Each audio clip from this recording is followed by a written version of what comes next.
Perbaiki bacaan surah An-Nas ayat yang kelima. Allazi yuwaswisu fi sudurin nas. Baik, jom kita tengok sama-sama perkataan yang pertama. Allazi. Okey, kita tengok perkataan ini dimulakan dengan huruf hamzah wasal.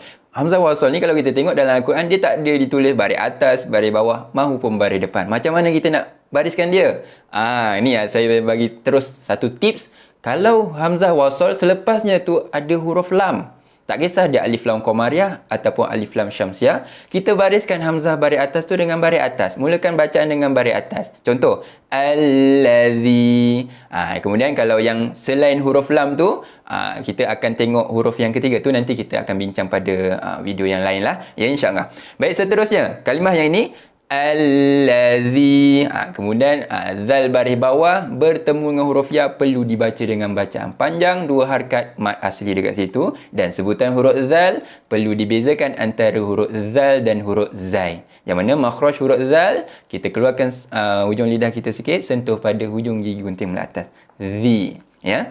Allazi yuwaswisu fi kena panjang 2 harakat, fa baris bawah bertemu dengan huruf ya mad asli kat situ.